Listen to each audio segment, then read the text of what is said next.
Civilians में आपका स्वागत है। आज हम लोग सेक्शन डी में चैप्टर 6 को शुरू करेंगे और चैप्टर 6 हम लोग का वैश्विक पर्यावरणीय मुद्दे से संबंधित रहने वाला है। अगर सिलेबस का बात करें इस चैप्टर का, तो सिलेबस में हम लोग का मेंशन है जलवायु परिवर्तन हो गया, इसके अलावा वैश्विक तापन हो गया हम लोग का, फिर ओजोन परत का ह्रास, अम्ल वर्षा और मरुस्थलीकरण। तो ये सभी टॉपिक हम लोग का सिलेबस में मेंशन है, तो सबको हम लोग इसी क्लास में कंप्लीट कर लेंगे। तो चलिए शुरू करते हैं। पहला प्रश्न है हम लोग का, अम्लीय वर्षा और मरुस्थलीकरण के क्या कारण है और इसके क्या परिणाम है, और ये क्वेश्चन हम लोग का 7 JPSC में पूछा गया है। इसके अलावा देखेंगे क्या कि यहाँ पे 6 JPSC में भी क्वेश्चन पूछा गया है।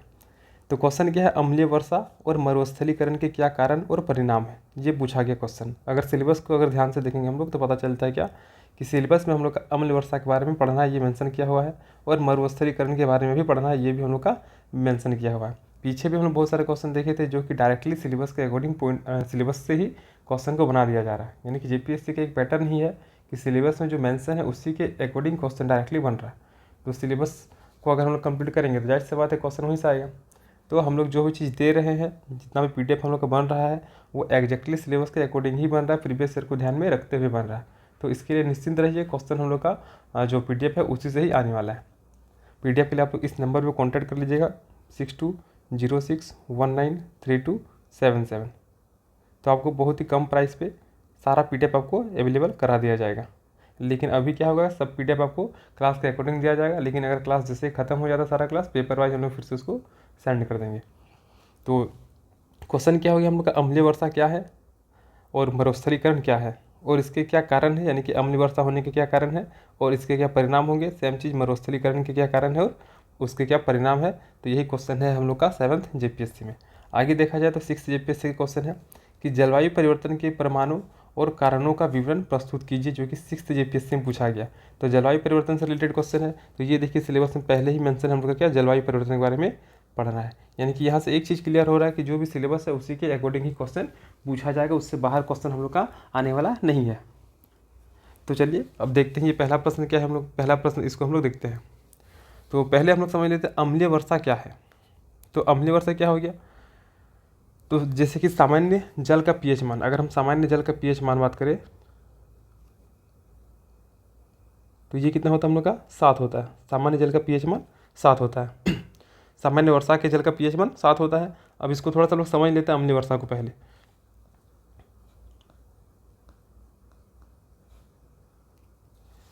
क्या हो गया हम लोग का, तो हम लोग देख रहे हैं कि अम्लीय वर्षा देख रहे हैं। अम्लीय वर्षा क्या है, तो सामान्य वर्षा के जल का pH मान कितना हो गया हम लोग का 7 हो गया।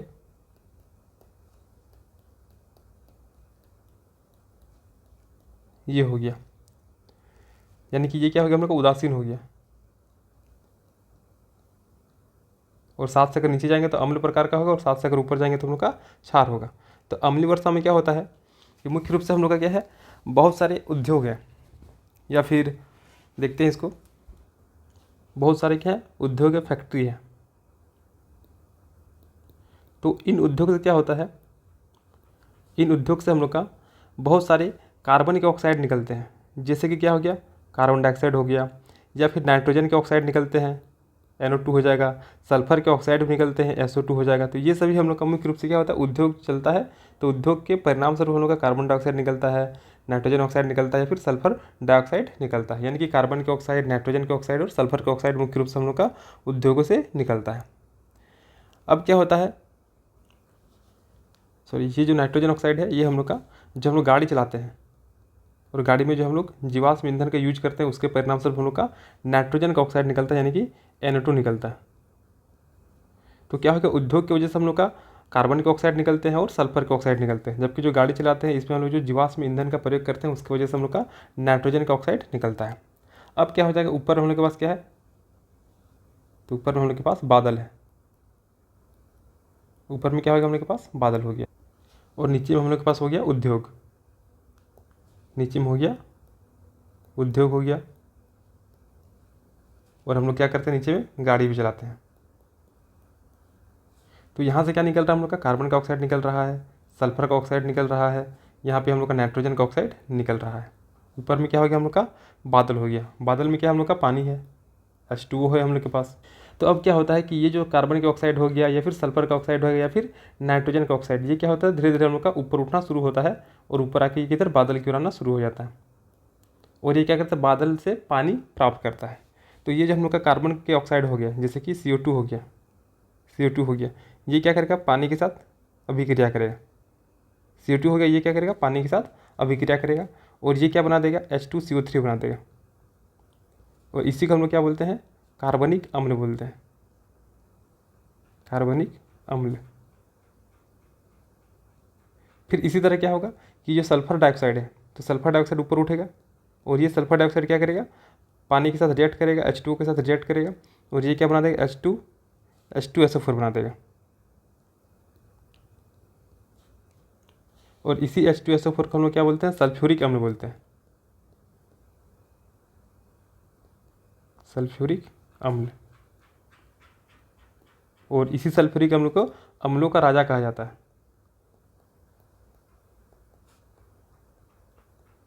और सेम चीज़ हम लोग का जो नाइट्रोजन का जो ऑक्साइड है वो ऊपर जाएगा और वो पानी के साथ रिएक्ट करेगा और यहाँ पे ये बन जाएगा HNO3 बन जाएगा, यानी कि नाइट्रिक अम्ल। अभी इक्वेशन को बैलेंस करने में ध्यान नहीं दीजिएगा। अभी क्या हो गया, इसको फिर समझते हैं हम लोग। अम्लीय वर्षा, तो सामान्य वर्षा का जल का pH मान क्या हो गया, 7 होता है, यानी कि उदासीन होता है, सिंपल सा बात ये है। अब क्या होता है, नीचे में बहुत सारे उद्योग होते हैं, तो उद्योग है तो वहाँ से कार्बन के ऑक्साइड निकलते हैं, सल्फर के ऑक्साइड निकलते हैं। हम लोग गाड़ी चलाते हैं तो गाड़ी में हम लोग बहुत सारे जैविक ईंधनों का प्रयोग करते हैं, उसके परिणाम स्वरूप हम लोग का क्या होता है, नाइट्रोजन का ऑक्साइड निकलता है। अब ये ऑक्साइड क्या करते हैं, ऊपर जाता है, ऊपर में बादल में क्या, पानी है, तो पानी के साथ रिएक्ट करता है। अगर कार्बन डाइऑक्साइड जो वो पानी के साथ रिएक्ट कर रहा है तो हम लोग को क्या मिल रहा है, H2CO3 मिल रहा है, जिसको हम लोग क्या बोलते हैं, कार्बनिक अम्ल बोल रहे हैं। उसी प्रकार से जो सल्फर डाइऑक्साइड है वो पानी के साथ रिएक्ट करके हम लोग का H2SO4 का निर्माण कर रहा है और ये क्या हम लोग का सल्फ्यूरिक एसिड है, इसी को हम लोग अम्लों का राजा भी बोलते हैं। सेम चीज़ हो गया क्या, नाइट्रोजन का ऑक्साइड जब पानी के साथ H2O के साथ रिएक्ट कर रहा है तो HNO3 का निर्माण हो रहा है, जिसको हम लोग नाइट्रिक एसिड के नाम से जानते हैं। तो अब क्या हो गया कि ये सारे जो अम्ल है, चाहे वो कार्बनिक अम्ल हो गया या फिर हम लोग का सल्फ्यूरिक अम्ल हो गया या फिर हम लोग का ये वाला हो गया नाइट्रिक अम्ल हो गया, तो ये सभी कहाँ चल गया हम लोग का, ऊपर में H2O के साथ सल्फर का ऑक्साइड, कार्बन का ऑक्साइड और नाइट्रोजन का ऑक्साइड रिएक्ट करके हम लोग का ये सारा अम्ल का निर्माण कर दिया। अब क्या होगा, पहले जो पानी गिर रहा था जिसका pH मान 7 था, तो चूंकि ये पानी के साथ रिएक्ट करके क्या हो गया, बहुत सारे अम्ल का निर्माण कर दिया। तो अब ये क्या करेगा, ये धीरे धीरे ज़मीन पर गिरना शुरू होगा, यानी कि अब क्या गिरेगा, कार्बनिक अम्ल गिरेगा, सल्फ्यूरिक अम्ल गिरेगा और नाइट्रिक अम्ल गिरेगा। तो यही प्रोसेस क्या कहलाता है हम लोग का, यही क्या कहलाता है, अम्लीय वर्षा कहलाता है।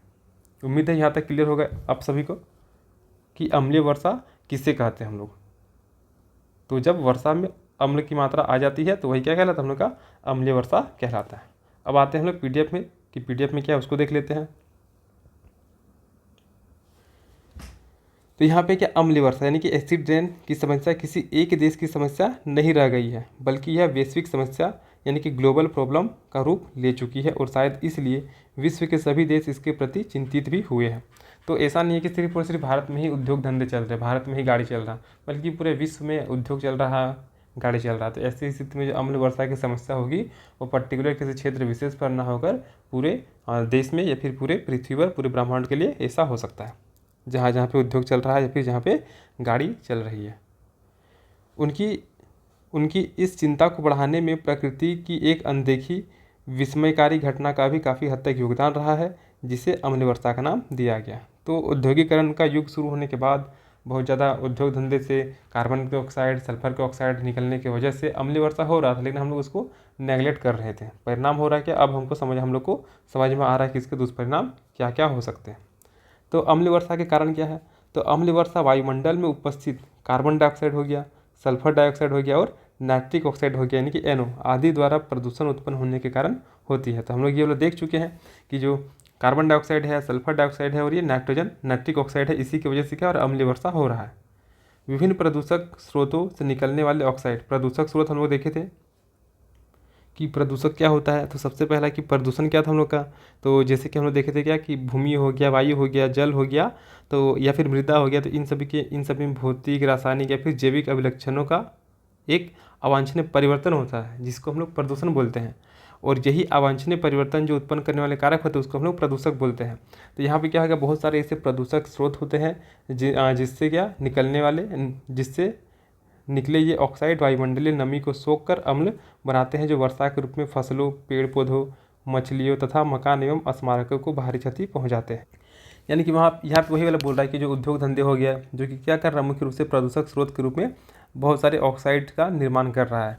और यही ऑक्साइड क्या करते हैं, वायुमंडल में जो नमी होता है जैसे कि H2O जो है उसका प्रयोग करके क्या करता है, अम्ल में कन्वर्ट हो जाता है। और उसके बाद जो वर्षा होती है उसी को हम लोग अम्लीय वर्षा बोलते हैं, जिसकी वजह से बहुत सारी फसल, पेड़ पौधा, मछली, मकान, स्मारक, इन सभी को भारी क्षति पहुंचता है। ये सब भी हम लोग अभी देखेंगे कि किस प्रकार से क्षति पहुंचता है। फिर हो गया आगे, आधुनिक शोधों से यह बात स्पष्ट हो चुकी है कि जब अम्लीय गैस वायुमंडल से गुजरती है तो एक साथ कई प्रकार की रासायनिक अभिक्रियाएं संपन्न होती है। सल्फर, नाइट्रोजन एवं कार्बन के ऑक्साइड, जिन्हें अम्लीय गैस कहा जाता है, का यहाँ पे इसको उत्सर्जन कर लीजिएगा तो ज़्यादा समझ में आएगा।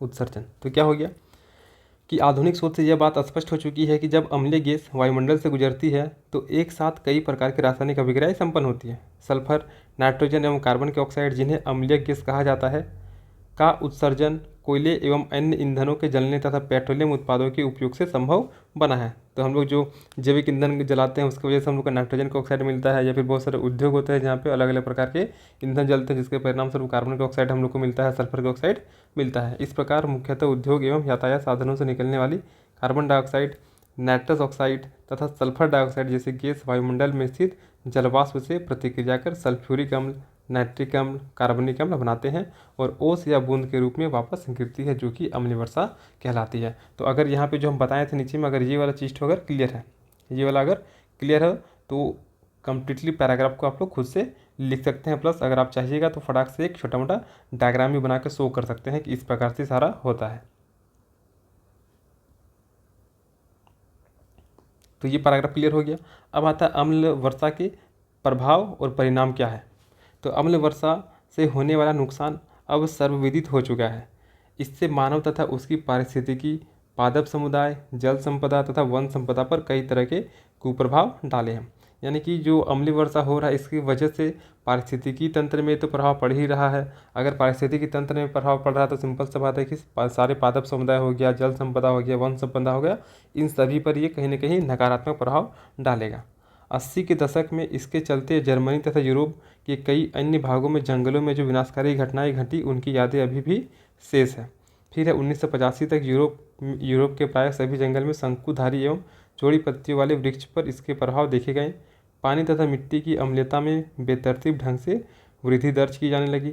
झरने, कुएं एवं नदी की अम्लता बढ़ गई, जिसके चलते जीवमंडल के सभी सजीवों पर विनाशकारी प्रभाव पड़ा। यानी कि क्या हो गया कि अम्ल वर्षा का प्रभाव धीरे धीरे सभी व्यक्तियों को नज़र आना शुरू हो गया था, जिसका एग्जाम्पल में यहाँ पे दिया गया है क्या कि 80 के दशक में जर्मनी और यूरोप के जंगल के बहुत सारे ऐसे भाग थे जहाँ पर बहुत सारे विनाशकारी घटनाएं घटी थी। फिर 1985 का समय आता है। उस समय यूरोप के जंगल सब में शंकुधारी और चौड़े पत्ते वाले वृक्ष हुआ करते थे। तो उन वृक्षों में भी अम्लीय वर्षा का प्रभाव देखने को मिला था।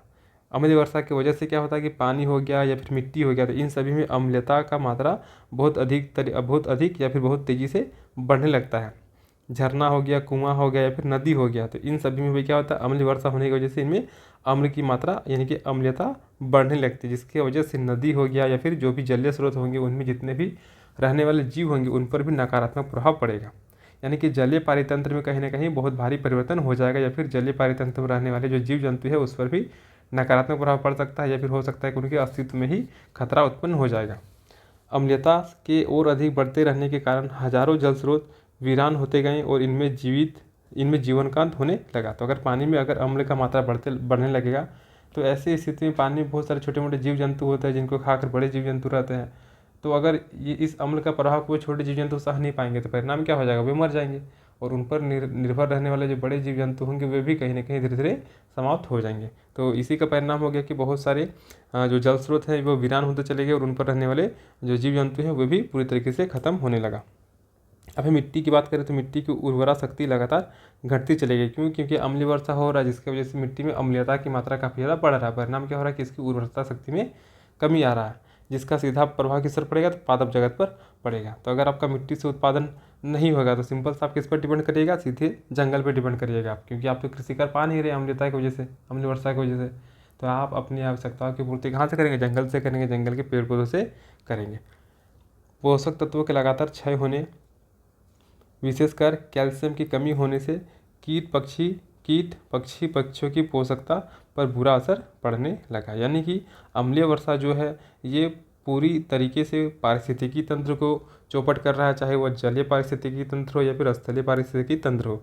इसके साथ ही क्या हो रहा है कि हम लोग का जो मिट्टी है उसको भी ये बर्बाद कर रहा है, क्योंकि उसमें अम्ल की मात्रा बढ़ रही है। परिणाम स्वरूप मिट्टी जो है वो अनउर्वरक हो रहा है। और हम लोग को क्या चाहिए? खाना चाहिए। तो ऐसी स्थिति में हम लोग किस पर निर्भर होने लगेंगे? तो कहीं ना कहीं हम लोग जंगल पर, पादपों पर हम लोग निर्भर होना शुरू हो जाएंगे।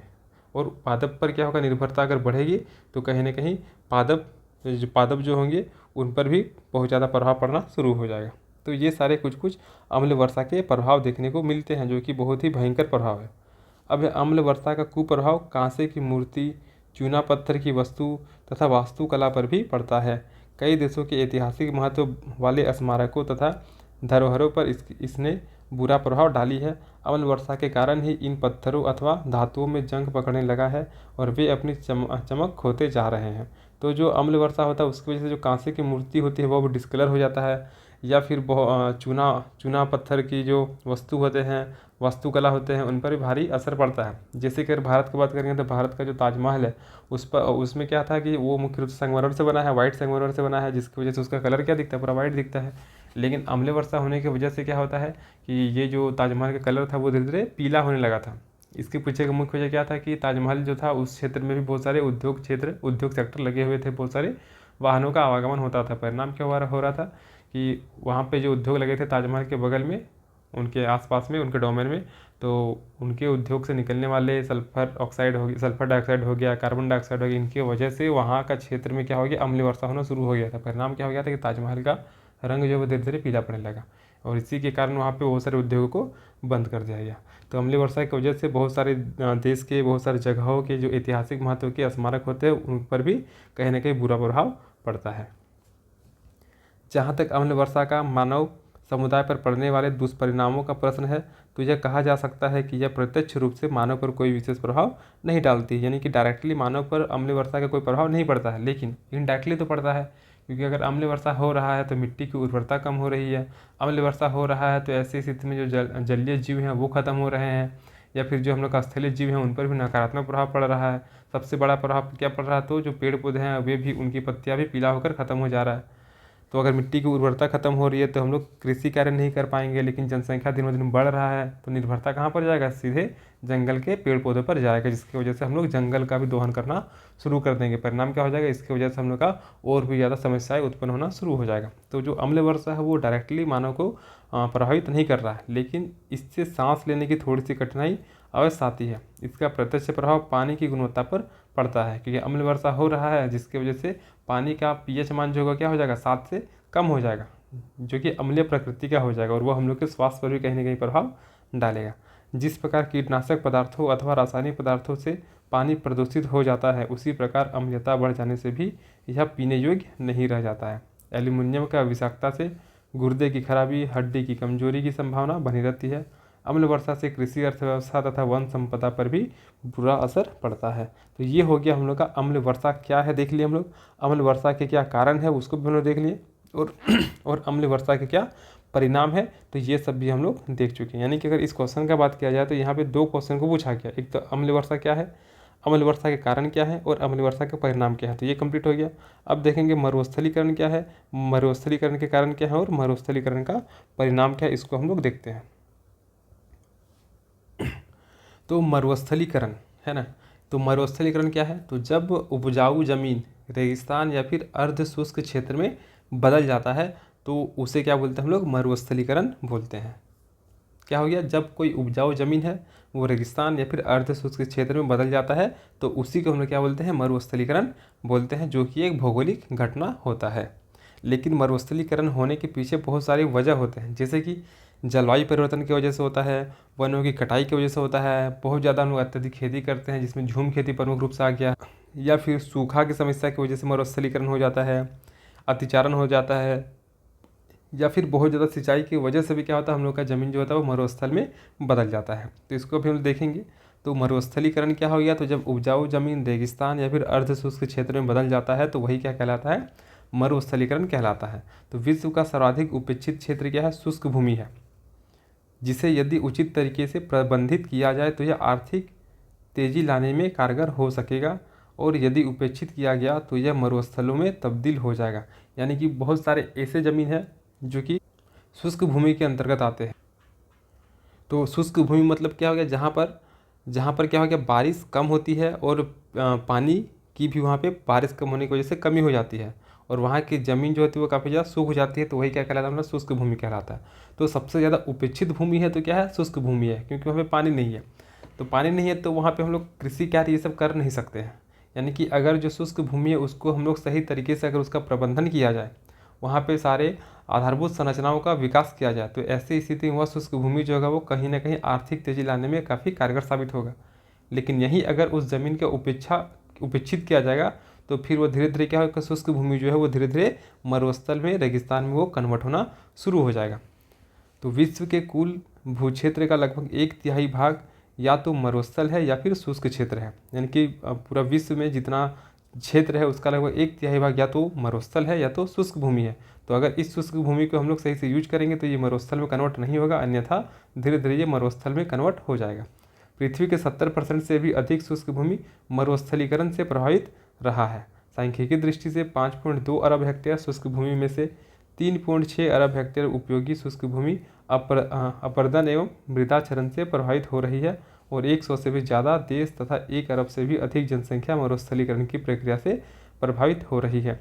यानी कि टोटल 5.2 अरब हेक्टेयर शुष्क भूमि है, ठीक है। उसमें से 3.6 अरब हेक्टेयर जो शुष्क भूमि है उसमें अपरदन या फिर मृदाक्षरण के परिणाम स्वरूप अब वह जमीन क्या हो रहा है, धीरे धीरे मरुस्थलीकरण की ओर अग्रसर हो रहा है, जिसकी वजह से बहुत बड़ी संख्या में लोग, 1 अरब से अधिक जनसंख्या जो होगा उससे प्रभावित हो रहा है। अब हम लोग देखेंगे आगे कि अपरदन की वजह से या फिर मृदाक्षरण की वजह से आखिर जमीन किस प्रकार से मरुस्थलीकरण की ओर अग्रसर होता है, इसको अभी हम लोग इसी में आगे देखेंगे, कारण हम लोग देखेंगे उसको। तो ये क्लियर हो गया कि मरुस्थलीकरण क्या हो गया। तो जहाँ पर मरुस्थलीकरण क्या हो गया, तो जब उपजाऊ जमीन रेगिस्तान या फिर अर्ध शुष्क क्षेत्र में बदलता है तो उसी को हम लोग क्या बोलते हैं, मरुस्थलीकरण बोलते हैं।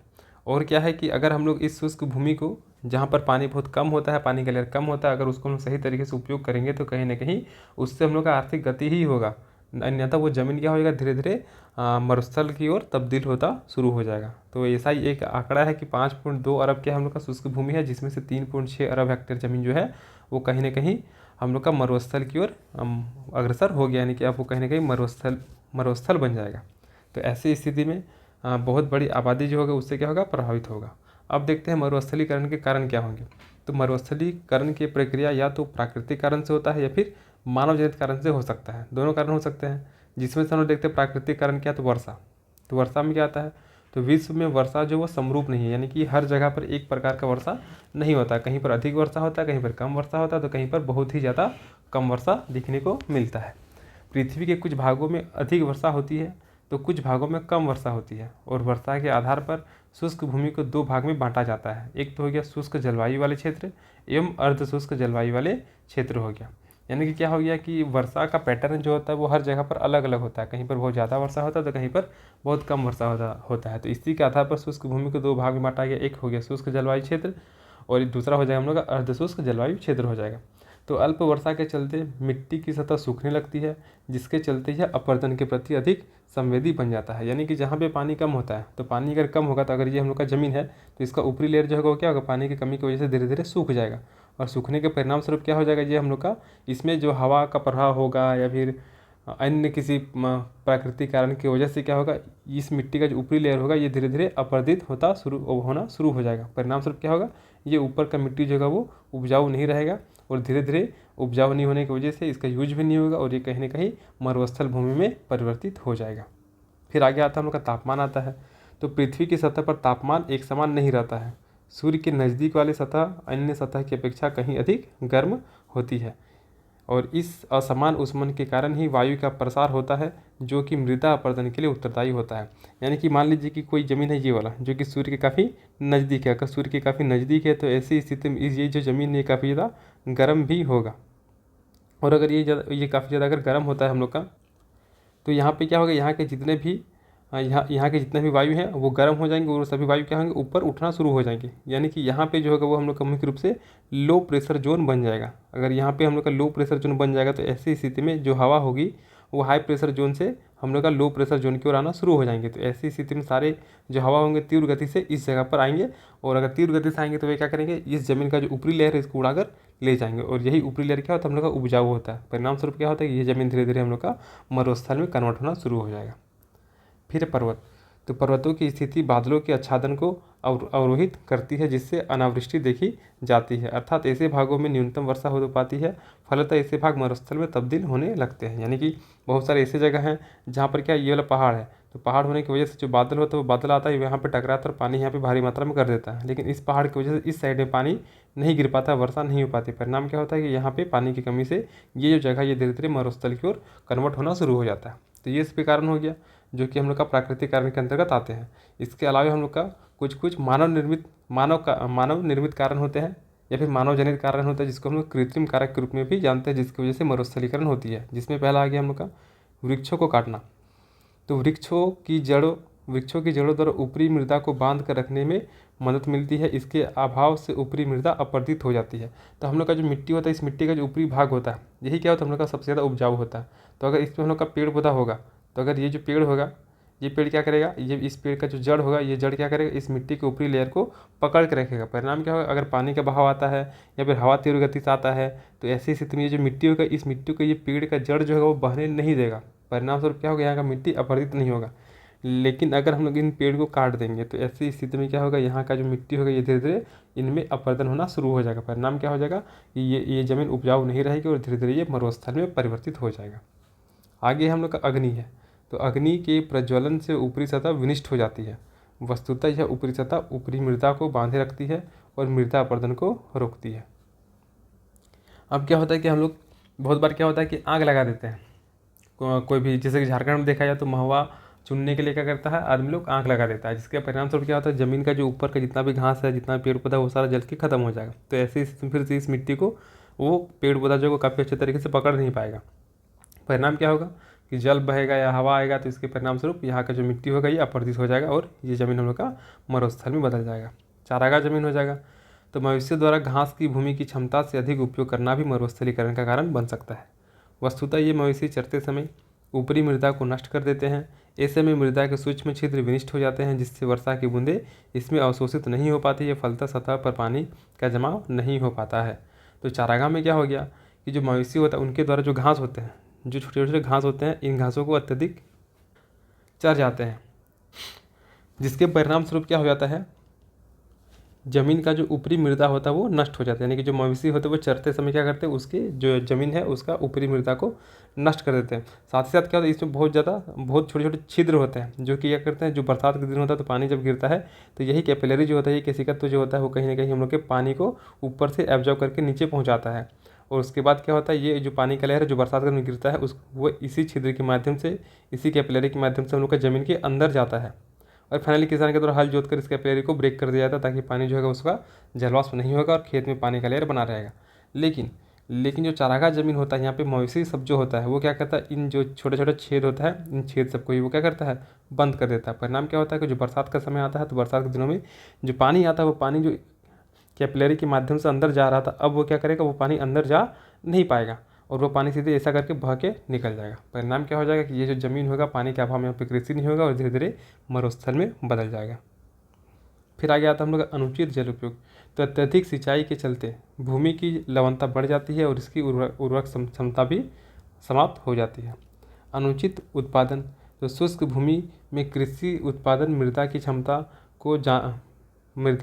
को जाने बिना किया जाता है, फलतः मिट्टी रुग्ण हो जाती है। ऐसी भूमि में फसल चक्रण पर ध्यान नहीं दिया जाता है, फलतः मृदा का असमान उपयोग होता है। यानी कि अनुचित उत्पादन में क्या हो गया कि कायदे से हम लोग को उस प्रकार का ही कृषि करना चाहिए जो कि ज़मीन के लिए उपयोगी होगा, या फिर ज़मीन का जो क्षमता होगा उसी के आधार पर हम लोग का कृषि करना चाहिए। लेकिन हम लोग क्या करते हैं, बिना मिट्टी के जांच पड़ताल किए बिना हम लोग कृषि कार्य शुरू कर देते हैं, जिसकी वजह से भी क्या होता है, मृदा जो होता है वो अनुत्पादक हो जाता है और परिणाम स्वरूप वो मरुस्थल में परिवर्तित होना शुरू हो जाता है। तो ये सभी कारण हो गया जिसकी वजह से क्या होता है, जिसकी वजह से क्या होता है कि कोई भी ज़मीन जो होता है वो मरुस्थल में कन्वर्ट होता है। इसके पीछे प्राकृतिक वजह भी है और मानव भी है। अब देखते हैं कि मृदा निम्नीकरण के क्या क्या प्रभाव हो सकते हैं। तो जब मृदा वनस्पति आच्छादन खो देती है तब पवन और जल अपर्दन की संभावना बढ़ जाती है। जल या पवन अपर्दन के कारण ऊपरी मृदा के हटने से कार्बनिक पदार्थों की कमी होती है। पश्चात मृदा स्थिरता में कमी आती है तथा मृदा उर्वरता में भी कमी होती है। तो जब पेड़ पौधा नहीं है, घास नहीं है, तो वो मिट्टी को पकड़ नहीं पाएगा। परिणाम क्या हो जाएगा कि जो तीव्र हवा चलेगा, जो पानी गिरेगा, उसकी वजह से मृदा का अपरदन शुरू हो जाएगा और मृदा बहकर चला जाएगा। और मृदा का जो अत्यधिक कार्बनिक पदार्थ होता है या जो उपजाऊ मिट्टी होती है वो हम लोग का ऊपरी लेयर होता है, जिसके परिणाम स्वरूप अपरदन के परिणाम स्वरूप वह लेयर ही हम लोग का चल जाएगा और धीरे धीरे मिट्टी की उर्वरता खत्म होती चली जाएगी। कार्बनिक पदार्थ की कमी होने से मृदा की जल ग्रहण क्षमता और पोषण मात्रा में भी कमी आती है। इससे वनस्पति का विकास नहीं हो पाता है और विविध तीव्रता के साथ वनस्पति अपघटन का उदाहरण भारत में लगभग हर जगह देखा गया है। फिर आगे और भी 2 पॉइंट है यहाँ पे, जैसे कि पवन अपरदन पादप पोषकों और जीवाणु गतिविधियों से संपन्न मृदा की ऊपरी परत को हटा देता है। मृदा की ऊपरी परत हटाने से मृदा की कार्य क्षमता घटती है और इसकी उपयोगिता समाप्त हो जाती है। इसके अतिरिक्त पवन द्वारा उड़ाए गए धूल कण रेत कृषि भूमि में निक्षेपित होकर उसे ढक देते हैं। इससे उत्पादन पर दुष्प्रभाव पड़ता है। यानी कि एक तो क्या हो गया, एक ज़मीन का मिट्टी को उड़ा के वो ले गया, जिसकी वजह से वहाँ का मिट्टी जो हो गया वो क्या हो गया, अपने उत्पादन क्षमता को कम कर दिया।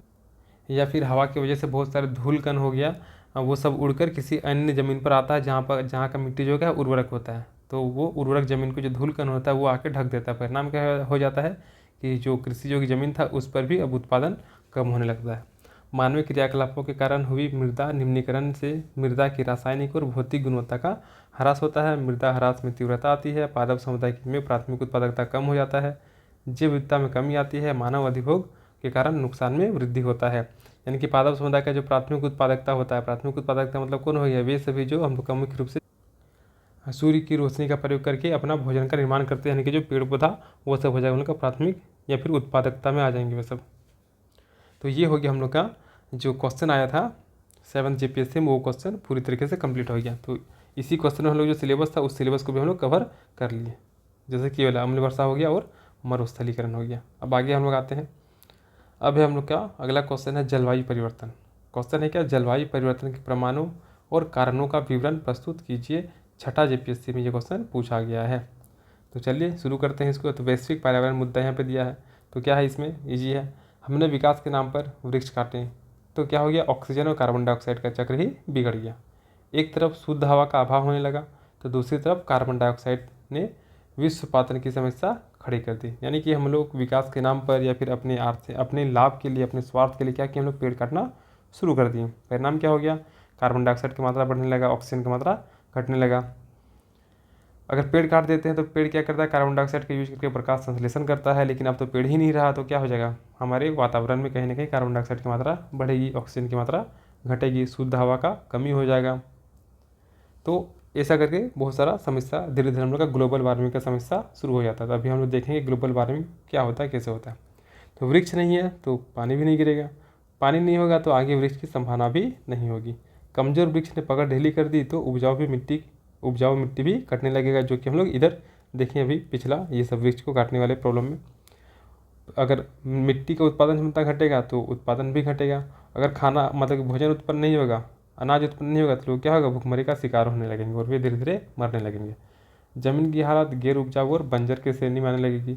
औद्योगिक क्रांति का सहायता लिया तो चारों ओर प्रदूषण बिखर गया, साथ ही अपशिष्ट निस्तारण की समस्या आ गई। सब मिलाकर मनुष्य का जीवन कष्टमय बन गया। तो ये है हम लोग का वैश्विक पर्यावरण मुद्दा क्या है, हम लोग अपने आर्थिक विकास के नाम पर या फिर अपने लाभ के लिए हम लोग वृक्षों को काटें। तो वृक्ष को काटे तो परिणाम क्या हो गया, हम लोग का वायुमंडल में कार्बन डाइऑक्साइड की मात्रा बढ़ गया, ऑक्सीजन की मात्रा घट गया। अगर वृक्ष नहीं है तो ऐसे में हम लोग का पानी नहीं गिरेगा, पानी नहीं गिरेगा तो नए वृक्ष के होने की संभावना भी कम हो जाएगी। पानी नहीं गिरेगा तो जो उपजाऊ मिट्टी है वो भी धीरे धीरे क्या हो जाएगा, मरुस्थलीय भूमि में चेंज हो जाएगा और उससे हम लोग का भोजन प्राप्त नहीं होगा। अगर भोजन प्राप्त नहीं होगा तो उस पर निर्भर रहने वाले लोगों के जीवन में भी समस्याएं उत्पन्न होने लगेगी। इन सभी चीज़ों से निपटने के लिए अगर हम लोग औद्योगिक क्रांति का सहारा लेंगे तो इससे क्या होगा, और भी प्रदूषण काफ़ी तेज़ी से फैलेगा। यानी कि अगर हम लोग खाना खा भी लेते हैं तो हम लोग अशुद्ध वायु का प्रयोग करके हम लोग उसका सांस लेंगे तो उसके माध्यम से बहुत सारे रोग से हम लोग मर जाएंगे। तो ऐसे में क्या हो जाएगा, कुल मिलाकर एक ही चीज़ होगा, क्या, मानव का जीवन बहुत ज़्यादा कष्टमय हो गया है। यहाँ तक हो गया हम लोग का भूमिका जैसा हो गया, ठीक है। अब आगे देखते हैं। अब क्या है, अब सुखी जीवन की कल्पना पर्यावरण की समस्याओं से छुटकारा पाने में लग गई। जनसंख्या वृद्धि ने व्यक्तिगत, सरकारी तथा सभी अन्य प्रयासों को झुठला दिया। कुल मिलाकर आज स्थिति यह है कि पर्यावरण की समस्याओं के आगे हम बिल्कुल विवश और असहाय हो गए हैं और हमारे समक्ष जलवायु परिवर्तन, ग्लोबल वार्मिंग, हरित गृह प्रभाव, अम्लीय वर्षा, ओजोन परत विघटन आदि पर्यावरणीय समस्याएं विकराल रूप से हमारे सामने प्रकट हो गई है। अब हम लोग आते हैं यहाँ पे जलवायु परिवर्तन क्या है, तो इसको हम लोग देखते हैं।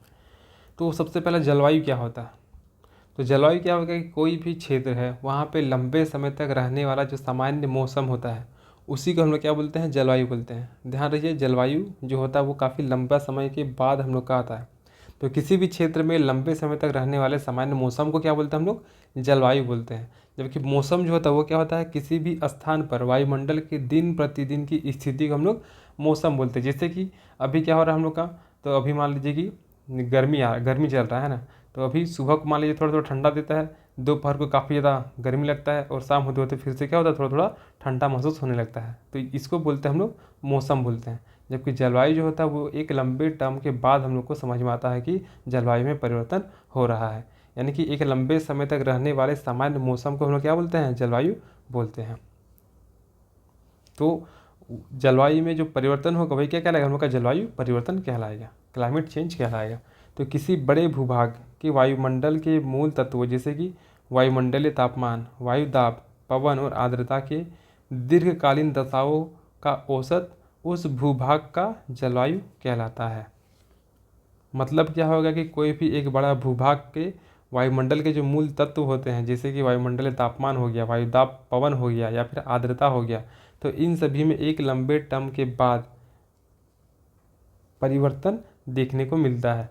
तो उसी चीज़ को हम लोग उस संबंधित भूभाग में जलवायु कहते हैं। तो जलवायु परिवर्तन का से क्या हो गया, तो जलवायु में आने वाले व्यापक बदलाव से है। तो जलवायु में जो परिवर्तन आ रहा है वही हम लोग का क्या कहलाएगा, जलवायु परिवर्तन कहलाएगा। मौसम के स्वरूप में बदलाव खाद्य उत्पादन के लिए चुनौती पैदा कर सकता है, जबकि समुद्री स्तर पर बढ़ोतरी तटीय जल भंडारों को दूषित कर सकती है और भयंकर बाढ़ की स्थिति पैदा कर सकती है। इसके अलावा पहाड़ी क्षेत्रों में चट्टान एवं हिमस्खलन और कुछ आर्कटिक एवं अंटार्कटिक वनस्पति और प्राणी समूहों में बदलाव जैसे अन्य प्रभाव भी शामिल हैं। यानी कि जलवायु परिवर्तन के क्या क्या प्रभाव पड़ते हैं इसको तो हम लोग पढ़ेंगे ही। तो यहाँ पे एक थोड़ा सा बता दिए हैं कि जलवायु परिवर्तन की वजह से क्या होगा, तो खाद्य उत्पादन के लिए चुनौती उत्पन्न हो जाएगा, समुद्र का जलस्तर बढ़ने लगेगा, बहुत सारे ऐसे जगह होंगे जहाँ पे जलस्तर बढ़ने की वजह से बाढ़ आ जाएगा, या फिर हिमस्खलन, पहाड़ी क्षेत्र में चट्टान हिमस्खलन, ये सारी समस्याएं देखने को मिलेगा। तो हम लोग समझते हैं अब जलवायु परिवर्तन के कारण क्या है। तो पहला कारण है हम लोग का पृथ्वी और सूर्य के बीच ज्यामितीय संबंध। तो इसमें क्या है,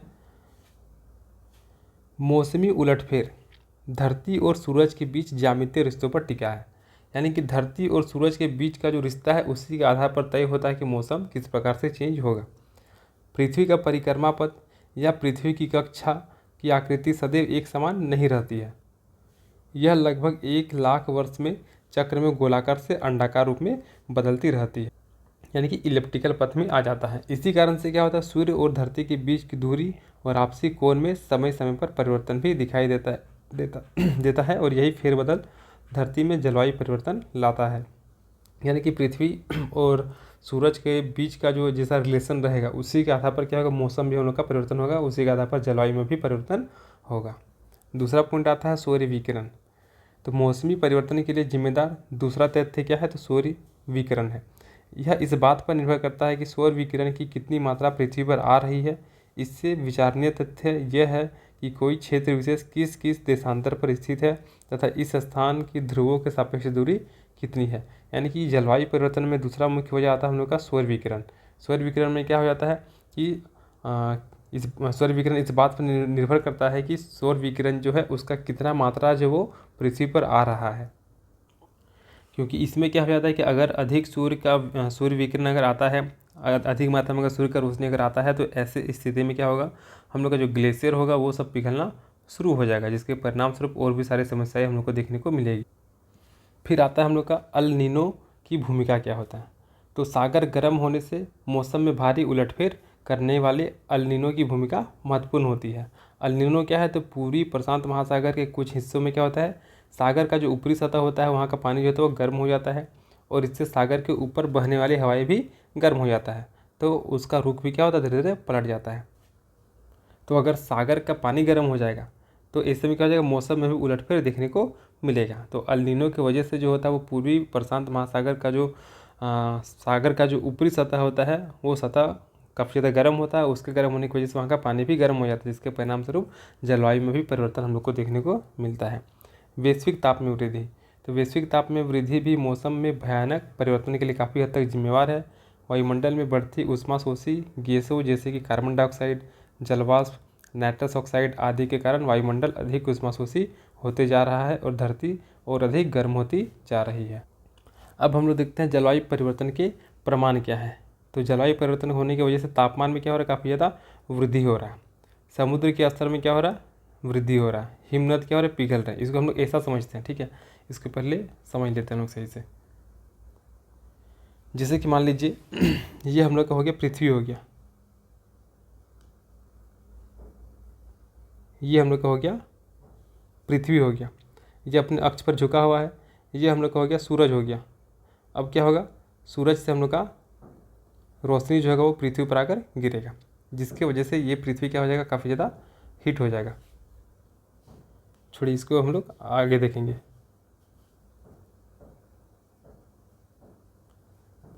तो देखिए अब क्या हो गया, जलवायु परिवर्तन के प्रमाण क्या क्या है। तो कैसे पता चल रहा है हम लोग कि जलवायु परिवर्तन हो रहा है। तो तापमान में वृद्धि हो रहा है। तापमान में वृद्धि हो रहा है तो क्या हो रहा है, तो पिछले एक सदी में वैश्विक तापमान में लगभग 1 डिग्री सेल्सियस की वृद्धि हुई है। तापमान में अगर वृद्धि हो रहा है, इसकी वजह से क्या हो रहा है, ग्लेशियर पिघल रहा है। ग्लेशियर पिघल रहा है तो समुद्र का जल स्तर भी क्या हो रहा है, बढ़ रहा है। तो पिछले एक सदी से समुद्र के स्तर में लगभग 15 से 20 सेंटीमीटर की वृद्धि हुई है। फिर हो रहा है क्या, टेम्परेचर बढ़ रहा है, तो हिमनद पिघल रहा है।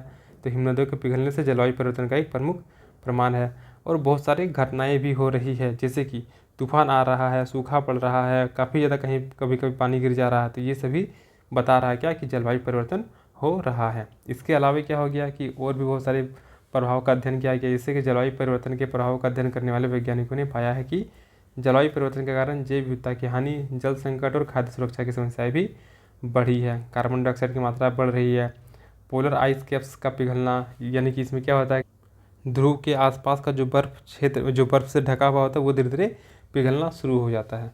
और जलवायु परिवर्तन के प्रभाव का आर्थिक विश्लेषण। तो जलवायु परिवर्तन के प्रभाव का आर्थिक विश्लेषण करने से अर्थशास्त्रियों ने क्या पाया कि जलवायु में काफ़ी अधिक परिवर्तन हो रहा है, जिसके कारण हम लोग को आर्थिक नुकसान भी बढ़ रहा है। तो इन प्रमाणों से स्पष्ट होता है कि जलवायु परिवर्तन एक वास्तविक और गंभीर समस्या है, जिसके लिए तत्काल कार्रवाई की आवश्यकता है।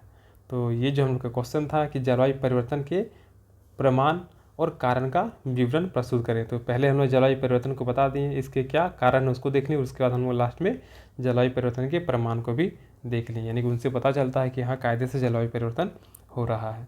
अब अगला आता है हम लोग का ओजोन परत क्षरण आता है। तो इसको समझते हैं कि ये वाला क्या है। तो ओजोन क्या है, समताप मंडल। ये ध्यान रखना है, प्रीलिम्स में भी पूछ सकता है ये सब। तो ओजोन जो है वो समताप मंडल में पाई जाने वाली एक महत्वपूर्ण गैस है, O3 है ना। तो ओजोन क्या हो गया, समताप मंडल में पाया जाने वाला एक महत्वपूर्ण गैस है। ये क्या करता है, तो ये मुख्य रूप से सूर्य से आने वाली परावैंगनिक किरणों से पृथ्वी को बचाता है, और सूर्य से जितना भी परावैंगनिक किरण आता है उसका 90% क्या करता है, ओजोन परत एब्जॉर्ब कर लेता है। ओजोन परत का यह क्षेत्र पृथ्वी की सतह से 60 किलोमीटर की ऊंचाई तक व्याप्त है, लेकिन ओजोन परत का सर्वाधिक सांद्रण जो है वो समताप मंडल में है, और वो भी 12 से 35 किलोमीटर की ऊंचाई के बीच में पाया जाता है। तो ये ध्यान रखना है कि ओजोन मंडल जो है वो समताप मंडल में पाया जाता है। इस ओजोन परत का पृथ्वी की रक्षा कवच कहा जाता है। ओजोन परत को पृथ्वी का रक्षा कवच कहा जाता है, क्यों, क्योंकि यह सूर्य के विकिरण को परावैंगनिक किरणों को अवशोषित करता है और ओजोन परत में सूर्य की 90% पराबैंगनी किरणें अवशोषित हो जाती है। तो हम लोग अब पढ़ेंगे कि पराबैंगनी किरण की वजह से या फिर ओजोन परत के नुकसान होने की वजह से हम लोग को किस प्रकार से प्रभावित या फिर हम लोग को किस प्रकार से प्रभाव कर रहा है। तो ओजोन परत क्या होगी, ये मुख्य रूप से समताप मंडल में पाया जाता है, जो कि सूर्य से आने वाले पराबैंगनी किरणों से हम लोग को बचाता है। ये क्या करता है, सूर्य से आने वाले पराबैंगनी किरणों में 90% पराबैंगनी किरणों को अवशोषित कर लेता है।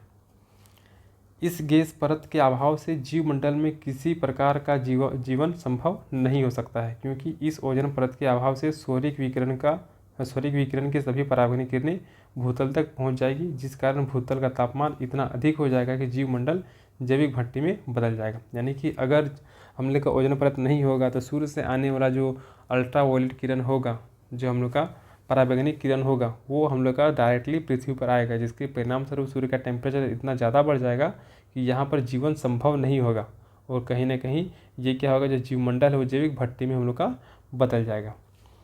सर्वप्रथम जोसेफ फरमान ने वर्ष 1985 में अंटार्कटिका के ऊपर वायुमंडलीय ओजोन की अल्पता का प्रत्यक्ष प्रभाव प्रस्तुत किया है। तो ये हो गया हम लोग का ओजोन क्या है उसको हम लोग समझ लिए, ओजोन परत क्या है उसको समझ लिए, और इसकी वजह से क्या हो सकता है वो समझ लिए हम लोग। अब ओजोन परत के क्षरण होने के कारण क्या है, तो ओजोन क्या है, एक वायु प्रदूषक गैस भी है। ओजोन की क्रियाशीलता ऑक्सीजन से अधिक होती है। ओजोन का क्षरण कुछ विशिष्ट गैसों के कारण होता है, और ये गैस क्या है, तो ओजोन के अणु को तोड़ देता है। इसमें क्लोरोफ्लोरोकार्बन, नाइट्रस ऑक्साइड, इसके अलावा हम लोग का हैलोजन आ जाएगा, ये सभी आएगा। तो ओजोन परत का क्षरण कैसे होता है, तो सिंपल सा है कि ओजोन जो है वो एक वायु प्रदूषक गैस भी है, और ओजोन का जो क्रियाशीलता होता है वो ऑक्सीजन से काफ़ी अधिक होता है। तो ऐसी स्थिति में क्या होता है कि ओजोन का क्षरण जो होता है वो कुछ विशिष्ट गैसों के कारण होता है, जिसकी वजह से जो वो गैस होता है वो गैस क्या करता है, जो ओजोन के जो अणु होते हैं उसको तोड़ देता है, जिसकी वजह से ओजोन परत में छिद्र हो जाता है, और उसकी वजह से जो पराबैंगनी किरण है वो डायरेक्टली पृथ्वी पर आ जाता है, और वो हम लोग को डायरेक्टली प्रत्यक्ष तरीके से वो हम लोग को प्रभावित करता है।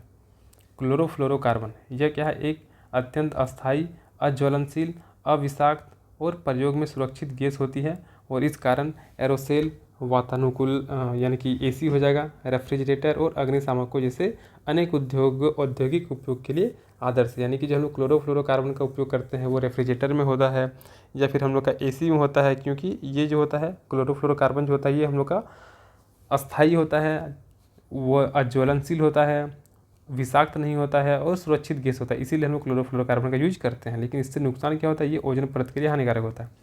यह गैस लंबे समय तक क्रियाशील रहती है। उल्लेखनीय है कि क्लोरोफ्लोरोकार्बन का उत्पादन बंद करने के पश्चात भी ओजोन परत का ह्रास जारी है, क्योंकि इसका उपयोग चटाइयों और सोफों, कांच को चलने के लिए, पैकेजिंग सामग्री बनाने के लिए भी होता है, और अपने अस्थायित्व के कारण वायुमंडल में क्लोरोफ्लोरोकार्बन का जीवन लंबा होता है। आगे हम लोग का नाइट्रस ऑक्साइड है, तो जैसे कि जेट विमान, उर्वरक आदि में निश्रित नाइट्रस ऑक्साइड का भी यूज होता है, जिसकी वजह से वह ओजोन परत को हानि पहुंचाता है। हाइड्रोफ्लोरोकार्बन, इसमें क्या है, तो इसका प्रयोग क्लोरोफ्लोरोकार्बन के विकल्प के रूप में किया जाता है। यानी कि क्लोरोफ्लोरोकार्बन जो कि हम लोग को कायदे से हम लोग के लिए ठीक था, लेकिन ओजोन परत के लिए हानिकारक था, तो उसके विकल्प के रूप में हम लोग हाइड्रोफ्लोरोकार्बन का यूज कर रहे हैं। हालांकि यद्यपि क्लोरोफ्लोरोकार्बन की तरह ओजोन परत के विनाश के लिए घातक नहीं है, लेकिन इससे भी ओजोन परत का क्षरण हो रहा है। अब हम लोग थोड़ा सा ओजोन को समझते हैं। ओजोन परत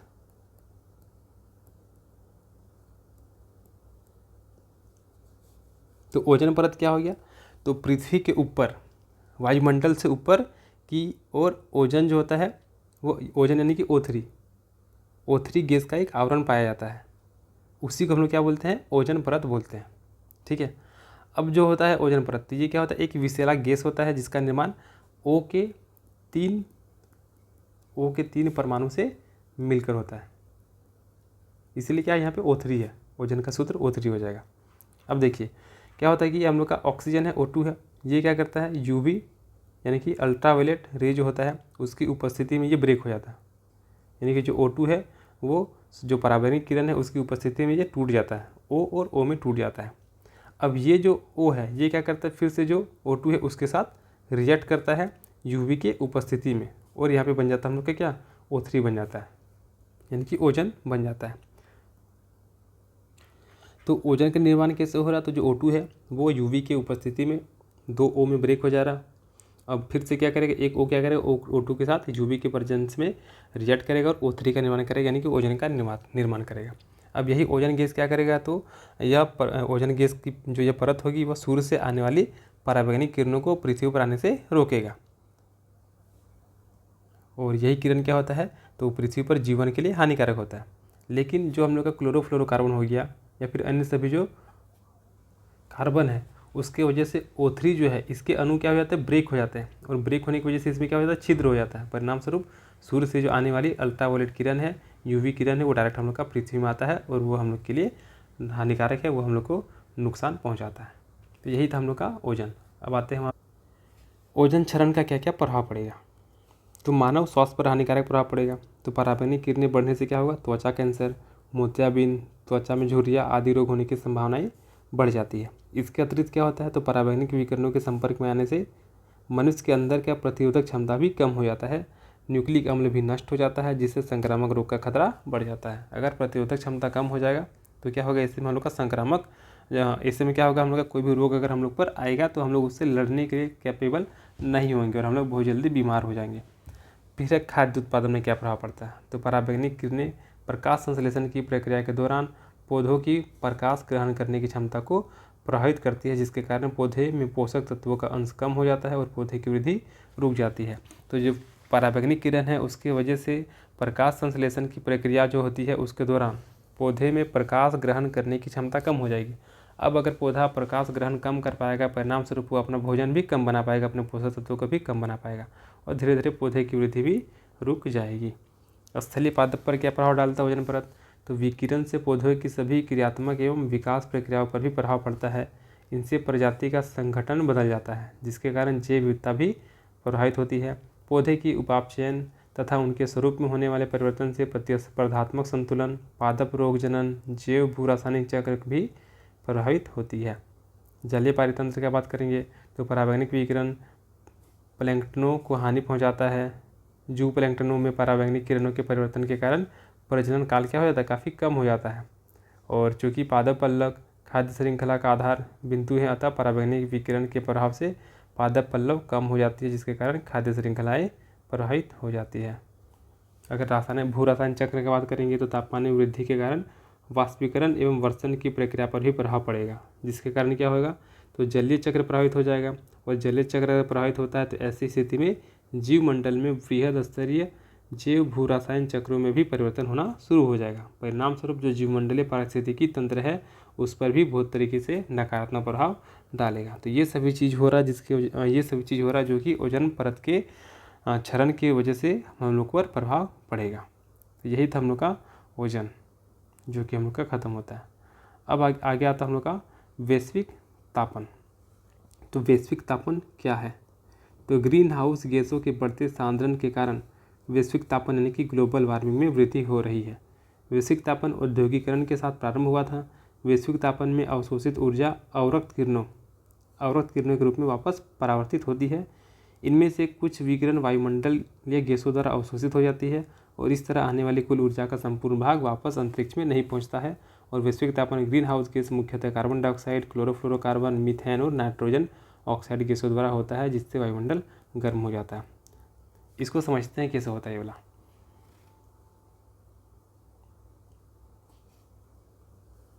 जैसे कि मान लेते हैं क्या, ये वाला हो गया हम लोग का, ये हो गया हम लोग का पृथ्वी हो गया जो कि अपने अक्ष में झुका हुआ है।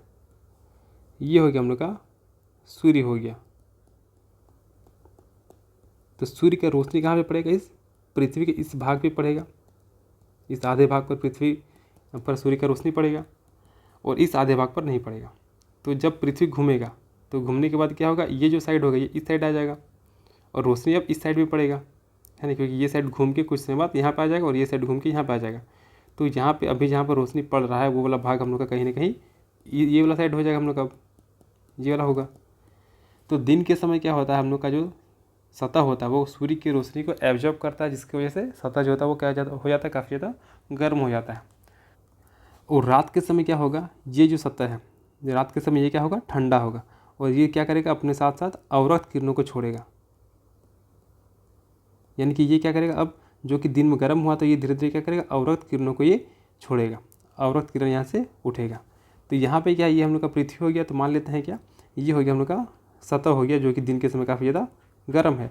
अब ये क्या करेगा, रात के समय हम लोग का क्या होगा, ये धीरे धीरे ठंडा होगा, और ये ठंडा होने की वजह से क्या करेगा, अवरक्त किरणों को यहाँ से रिलीज करना शुरू कर देगा, इंफ्रारेड को रिलीज करना शुरू करेगा। तो यहाँ से क्या निकलेगा, अवरक्त किरण निकलेगा। अब यहाँ पे हम लोग का क्या तो होता है, ऊपर में बादल होता है, ऊपर में हम लोग का बादल है। तो और साथ ही साथ बहुत सारे यहाँ पे धूलकण है, यहाँ पे बहुत सारे धूलकण है। तो यही अवरक्त किरण है जो क्या किया है, यहाँ पे सूर्य की रोशनी को एब्जॉर्ब किया है और इस सतह को गर्म किया है। तो अब ये क्या करेगा, ये धीरे धीरे निकलना शुरू होगा। तो ये जो अवरक्त किरण है, ये यहाँ के जो धूलकण है इसके द्वारा अवशोषित होंगे थोड़ा थोड़ा, या फिर यहाँ पे जो बादल है इनके द्वारा भी ये अवरक्त किरण अवशोषित होगा। और साथ ही साथ कुछ अवरक्त किरण क्या होगा, बाहर भी निकल जाएगा। यानी कि क्या हो रहा है, दिन के समय हम लोग का सतह गर्म हो रहा है, रात के समय वह सतह क्या हो रहा है, ठंडा हो रहा है, और ठंडा होने के परिणाम स्वरूप वो क्या कर रहा है, इंफ्रारेड को रिलीज कर रहा है। और वही अवरक्त किरण क्या कर रहा है, तो हम लोग के जो वायुमंडल में जो छोटे छोटे कण हैं, इन कणों को वो क्या कर रहा है, धीरे धीरे हम लोग का वो कण क्या कर रहा है, धीरे धीरे उस किरणों को एब्जॉर्ब कर रहा है। फिर बादल है तो वो बादल भी क्या कर रहा है, उन किरणों को एब्जॉर्ब कर रहा है परिणाम। और साथ ही साथ कुछ कुछ क्या हो रहा है, उन बादल से बाहर निकल जा रहा है। तो परिणाम क्या हो रहा है कि हम लोग का जो पृथ्वी का जो टेम्परेचर रहेगा, जमीन सतह का जो टेम्परेचर रहता है, वो रात के समय लगभग हम लोग का 15 डिग्री से 20 डिग्री के आसपास रहता है। और इसी का परिणाम है कि हम लोग यहाँ पे आराम से ज़िंदगी जी पाते हैं। तो यानी कि इतना टेम्परेचर बन जाता है हम लोग के पास, इतना टेम्परेचर रह जाता है इन अवरक्त किरणों की वजह से, जो कि हम लोग को जीवन जीने के लिए अच्छा रहता है। तो क्या हो रहा है, हम लोग का प्रोसेस क्या हो गया, तो दिन के समय जो पृथ्वी का जो भाग है वो गर्म हो रहा है, और रात के समय क्या हो रहा है, वो पृथ्वी का भाग धीरे धीरे ठंडा हो रहा है। परिणाम क्या हो रहा है कि ठंडा होने के परिणाम स्वरूप यहाँ से इंफ्रारेड निकल रहा है, और ये इंफ्रारेड कुछ कणों के द्वारा, कुछ बादल के द्वारा एब्जॉर्ब हो जा रहा है, जिसकी वजह से हम लोग का जो पृथ्वी का जो वातावरण है वो क्या हो रहा है, गर्म हो रहा है, जिसकी वजह से हम लोग ईजिली ज़िंदगी जी पा रहे हैं। ये था एक चीज़। लेकिन क्या हो गया आगे, आगे क्या हो गया, हम लोग का आर्थिक विकास करना हम लोग का है ना, हम लोग को डेवलप्ड होना है। तो इसके लिए हम लोग क्या करेंगे, बहुत ज़्यादा माइनिंग करने लगेंगे, बहुत सारी चीज़ों का निर्माण करेंगे। तो इसके लिए हम लोग क्या करेंगे, उद्योग लगाना शुरू कर देंगे, कल कारखाना लगाना शुरू कर देंगे। तो अब क्या हो जाएगा, कल कारखाना लगाएंगे हम लोग, तो हम लोग का जो वायुमंडल है वहाँ पे क्या होगा, तो हम लोग क्या कर रहे हैं, उद्योग लगा रहे हैं, हम लोग उद्योग लगा रहे हैं। तो इन उद्योग की वजह से क्या हो जाएगा, यहाँ से बहुत सारे धूलकण भी निकलेंगे, और ये धूलकण कहाँ पर जाएगा, स्टोर होंगे, तो ऊपर हम लोग का बादल हो जाएगा, और यहाँ पे हम लोग का धूलकण का संख्या क्या होगा, काफ़ी ज़्यादा बढ़ने लगेगा, बहुत ज़्यादा हम लोग का धूलकण यहाँ पे आ जाएगा। तो अब क्या हो जाएगा, सेम प्रोसेस होगा कि दिन के समय जो होगा हम लोग का पृथ्वी वो गर्म होगा, रात के समय ठंडा होगा, और ठंडा होने के परिणाम स्वरूप ये क्या करेगा, इंफ्रारेड को छोड़ेगा, अवरक्त किरण को ये रिलीज करेगा। तो अब क्या होगा, ये जो इंफ्रारेड है ये मुख्य रूप से इन धूल कणों के द्वारा क्या हो जाएगा, अवशोषित कर ली जाएंगे, इन धूल कणों के द्वारा अवशोषित कर लिए जाएंगे। कुछ बचेगा तो वह इन बादल के द्वारा अवशोषित कर लिए जाएंगे। लेकिन जो हम लोग का पहले यहाँ पे हो रहा था कि कुछ कुछ अवरक्त किरण जो था वो हम लोग का रिलीज हो जा रहा था, वो बाहर निकल जा रहा था, जिसकी वजह से हम लोग को इतना टेम्परेचर मिल रहा था कि हम लोग ईजिली से वहाँ पे रह पाते थे, कंफर्टेबल जोन था हम लोग के। लेकिन अब क्या हो गया, अब जो एक्स्ट्रा जो हम लोग का अवरक्त किरण जो बाहर निकल रहा था वो क्या हो रहा है, इन धूल कणों के द्वारा अवशोषित कर लिए जा रहे हैं, जिसकी वजह से क्या हो जाएगा, यहाँ का जो हम लोग का तापमान होगा, यहाँ का जो हम लोग का तापमान होगा उसमें क्या हो जाएगा, वृद्धि हो जाएगा। और यही कहलाता हम लोग का ग्रीन, यही हम लोग का कहलाएगा ग्रीन हाउस प्रभाव, ग्रीन हाउस प्रभाव, ग्रीन हाउस इफेक्ट कहलाएगा। तो ग्रीन हाउस इफेक्ट क्लियर हो गया। अब अगर ग्रीन हाउस इफेक्ट हो रहा है यानी कि सिंपल सा बात क्या होगा, हम लोग का टेम्परेचर बढ़ेगा, टेम्परेचर बढ़ रहा है यानी कि वैश्विक तापन भी बढ़ेगा। तो यही हम लोग का वैश्विक तापन। क्लियर है यहाँ तक कि green house gas, green house प्रभाव किसको बोलते हैं हम लोग, जिसकी वजह से क्या हो रहा है, वैश्विक तापन में बढ़ोतरी हो रहा है। अब इसको ग्रीन हाउस प्रभाव ही क्यों बोलते हैं, इसके पीछे भी एक रीज़न है, तो उसको हम लोग बाद में कभी देखेंगे, अभी वहाँ पे अभी नहीं देखेंगे उसको। तो ग्रीन हाउस प्रभाव हो गया, तो ग्रीन हाउस प्रभाव का ही परिणाम है क्या, वैश्विक तापन। जितना ज़्यादा ग्रीन हाउस प्रभाव बढ़ रहा है उसी के परिणाम स्वरूप हम लोग का वैश्विक तापन भी बढ़ रहा है। तो अब यहाँ पे जो यहाँ पे लिखा था इसको पढ़िएगा तो आपको सारा चीज़ यहाँ पे क्लियर होगा। तो ग्रीन हाउस गैस क्या है, तो ग्रीन हाउस गैसों के बढ़ते सांद्रण के कारण वैश्विक तापन में वृद्धि हो रही है। वैश्विक तापन औद्योगिकरण के साथ प्रारंभ हुआ था, वैश्विक तापमान में अवशोषित ऊर्जा जो है वो अवरक्त किरण के रूप में वापस परावर्तित होती है, यानी कि जो सूर्य की रोशनी से जो धरातल पर हम लोग का सूर्य की रोशनी अवशोषित होती है वो अवरक्त किरण के रूप में वापस परावर्तित होती है। इसमें से क्या होता है, कुछ विकिरण जो होता है वायुमंडलीय गैस के द्वारा अवशोषित हो जाता है और कुछ इस तरह से आने वाली कुल ऊर्जा का संपूर्ण भाग वापस अंतरिक्ष में नहीं पहुंचता। यानी कि अगर 100% ऊर्जा हम लोग का पृथ्वी की द्वारा एब्जॉर्ब किया गया है तो इसमें से हम लोग का बहुत सारा ऊर्जा जो होगा वो बहुत सारा धूलकण के द्वारा, बादल के द्वारा, गैस के द्वारा एब्जॉर्ब कर लिया जाएगा, यानी कि 100% ऊर्जा वापस नहीं जाएगा। वैश्विक तापमान ग्रीन हाउस गैस मुख्यतः कार्बन डाइऑक्साइड, क्लोरोफ्लोरोकार्बन, मीथेन और नाइट्रोजन ऑक्साइड गैस द्वारा होता है, जिससे वायुमंडल क्या हो जाता है, धीरे धीरे गर्म होना शुरू हो जाता है। तो औद्योगिकरण हो रहा है जिसकी वजह से हम लोग का धूलकण का संख्या बढ़ रहा है, गैस का संख्या बढ़ रहा है, जिसकी वजह से जो हम लोग का अवरक्त किरण होता है, जितना आता है सूर्य का रोशनी हम लोग का उतना स्टोर होकर रह जाता है। परिणाम क्या हो जाता है, हम लोग का तापमान में बढ़ोतरी हो जाता है। प्रभाव क्या होगा, अगर टेम्परेचर बढ़ेगा तो क्या होगा, धीरे धीरे बर्फ़ पिघलना शुरू हो जाएगा। बर्फ़ पिघलेगा तो क्या हो जाएगा, समुद्र का पानी जो होगा वो धीरे धीरे ऊपर उठेगा। महासागरीय धाराओं में भी परिवर्तन होना शुरू हो जाएगा। जैव विविधता भी देखने को मिलेगा। जलवायु पर प्रभाव पड़ेगा, खाद्यान्न पर प्रभाव पड़ेगा, मानव स्वास्थ्य पर प्रभाव पड़ेगा। तो ये सब हो जाएगा। तो देख लेते हैं इसमें क्या क्या है। तो बर्फ़ का पिघलना, तो वैश्विक तापमान के कारण ध्रुवों पर जमी बर्फ और अन्य ग्लेशियरों के पिघलने से पर्यावरण एवं जैव विविधता प्रतिकूल रूप से प्रभावित होती है और बर्फ़ के पिघलने से दोहरी समस्या उत्पन्न होती है। पहले तो बाढ़ आती है तथा बाद में सूखे की स्थिति निर्मित होती है। अब वैश्विक तापमान में भी एक महत्वपूर्ण हो जाता है कि हम लोग का जो जीवाश्म ईंधन होता है उसका अपूर्ण दहन। तो अपूर्ण दहन में क्या होता है कि हम लोग देखे होंगे ये वाला, खास करके जब हम लोग पत्ता उत्ता जलाते हैं तो क्या होता है कि पत्ता पूरा जलता नहीं और पूरा जलने से पहले क्या होता है वो काला काला टाइप का हवा में उड़ना शुरू हो जाता है। तो वो जो काला काला छोटा छोटा कण जो होता है उड़ता है, वो धीरे धीरे क्या होता है उड़ उड़कर ये हम लोग का वायुमंडल में शामिल हो जाता है। और वायुमंडल में शामिल होने के बाद क्या होता है कि जब पानी वानी गिरता है, जब ओस गिरता है, तो ऐसी स्थिति में ये फिर से हम लोग का नीचे आता है और जो हम लोग का ग्लेशियर है वो सब हम लोग का ये गिर जाता है। और पता है कि जो काला रंग होता है वो क्या करता है, सूर्य की किरण को ज़्यादा एब्जॉर्ब करता है। तो ऐसी स्थिति में जो ग्लेशियर होगा वहाँ पे क्या हो गया, काला काला परत आके बैठ गया। तो ये क्या करेगा, सूर्य की किरण को एब्जॉर्ब करेगा और यहाँ का टेम्परेचर हाई हो जाएगा, यानी कि यहाँ पे बर्फ़ क्या होगा, पिघलना शुरू हो जाएगा। अगर बर्फ़ पिघलता है तो पानी का स्तर बढ़ेगा, पानी का स्तर बढ़ेगा तो बाढ़ जैसी समस्याएं भी उत्पन्न हो जाएगी। और अगर सडनली बहुत बड़ा जगह अचानक से पिघलने लगता है तो ऐसी स्थिति में यहाँ पे भूस्खलन जैसी समस्याएं भी उत्पन्न हो जाएगी। अब पानी अगर पिघलेगा तो इससे में समुद्र का तल का स्तर भी क्या हो जाएगा, ऊपर उठना शुरू हो जाएगा। तो समुद्र तल का ऊपर उठना हिम नदियों के पिघलने से पैदा हुआ प्रभाव है, क्योंकि पिघला हुआ हिम अंततः नदियों आदि में ही बहता हुआ पहुंच जाता है। फिर आता है हम लोग का महासागरीय धाराओं में परिवर्तन। तो वैश्विक तापमान के कारण महासागरीय जल में तापमान, लवणता और घनत्व आदि में बदलाव आता है। इससे महासागरीय धाराओं की गति, दिशा और आकार भी प्रभावित होते हैं। उसके बाद जातियों में वितरण एवं जैव विविधता पर प्रभाव।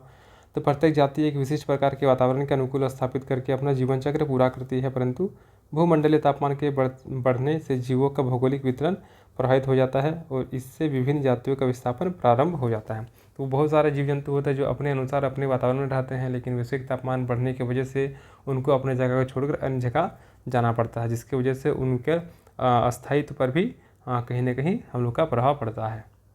फिर है खाद्यान्न उत्पादन पर प्रभाव। तो तापमान में वृद्धि से पौधे में कई रोग एवं पीड़क जंतु, खरपतवार एवं श्वसन क्रिया के दर में वृद्धि हो जाती है, जिस कारण फसलों के उत्पादन में भी कमी हो जाता है। फसल के उत्पादन में कमी होगा तो जाहिर सी बात है कि इतना बड़ा जनसंख्या है उसमें भी कहीं ना कहीं खाने की पूर्ति नहीं हो पाएगी और धीरे धीरे इनके जीवन पर भी संकट उत्पन्न हो जाएगा। मानव स्वास्थ्य पर प्रभाव। तो जीवाणुओं तथा विषाणुओं के प्रकोप में वृद्धि होगी, क्योंकि अगर टेम्परेचर अधिक रहेगा तो ऐसे में हम लोग का बहुत अधिक मात्रा में जो जीवाणु होंगे वे क्रियाशील हो जाएंगे और उनकी वजह से बहुत सारे रोग उत्पन्न होना शुरू हो जाएंगे, जैसे कि डेंगू हो गया, मलेरिया हो गया, पीलिया हो गया, श्वसन संबंधी रोग हो जाएगा, चर्म रोग, ये सब आ जाएगा। जलवायु पर प्रभाव। तो उपोष्णकटिबंधीय क्षेत्र में 0.3% प्रति दशक की दर से कम हुई है और इसके साथ ही अतिवादी घटनाओं जैसे कि बाढ़, सूखा आदि बारंबारता में पर्याप्त वृद्धि हो सकती है, यानी कि जलवायु पर भी प्रभाव पड़ेगा। इसके परिणाम स्वरूप क्या हो जाएगा, वर्षा का जो दर है उसमें कमी आ सकता है या फिर बाढ़, सूखा जैसी समस्याएं भी आ सकती है। इसको कंट्रोल कैसे कर सकते हैं हम लोग, तो जैसे कि ग्रीन हाउस गैस के स्राव को कम कर सकते हैं, जीवाश्म ईंधन को कम कर सकते हैं। तो जीवाश्म ईंधन का स्थान पर हम लोग ऊर्जा के अन्य साधन जैसे कि पवन ऊर्जा, सौर ऊर्जा, इन सभी को हम लोग बढ़ा सकते हैं। इसके अतिरिक्त पृथ्वी पर वानस्पतिक क्षेत्र खास करके वनों को बढ़ाएंगे, जिससे कि क्या होगा, CO2 का उपयोग प्रकाश संश्लेषण में हो जाएगा, यानी कि जो कार्बन डाइऑक्साइड निकल रहा है जिसकी वजह से ग्रीन हाउस प्रभाव भी पड़ रहा है। तो अगर हम लोग वन लगाएंगे, पेड़ लगाएंगे, तो ऐसी स्थिति में जो पेड़ होगा वो कार्बन डाइऑक्साइड को एब्जॉर्ब करके प्रकाश संश्लेषण में उसका यूज कर लेंगे। खेतों में क्या करेंगे, नाइट्रोजन युक्त खाद का उपयोग नहीं करेंगे, बल्कि इसकी जगह पे हम लोग जैविक खाद का प्रयोग करेंगे, जिससे कि नाइट्रोजन का ऑक्साइड भी उत्सर्जन कम होगा। क्लोरोफ्लोरोकार्बन के स्थान पर हम लोग उसके कोई विकल्प का तलाश करेंगे। तो इन सभी चीज़ों के माध्यम से हम लोग जो वैश्विक तापमान है उसको हम लोग कंट्रोल कर सकते हैं। तो इसी के साथ हम लोग का सिलेबस में जितना भी चीज़ था मेंशन, वो सारा चीज़ हम लोग का कवर हो जाता है। इसके बाद हम लोग का सेक्शन डी में एक और चैप्टर बचता है। तो अगर वो चैप्टर हमको लगा कि पढ़ाने लायक होगा तो हम उसका वीडियो आप लोग को देंगे, लेकिन अगर हमको लगा कि वो पढ़ाने लायक नहीं है तो फिर उसका PDF देंगे। आप लोग उस PDF को खुद से पढ़ लीजिएगा। और उसके बाद हम लोग साइंस में सेक्शन बी को शुरू करेंगे, जो कि हम लोग का रहने वाला है बायोलॉजी का रहने वाला है। तो मिलते हैं अगली क्लास के साथ। तब तक के लिए आप लोग PDF को पढ़िए, चीज़ों को समझिए। धन्यवाद।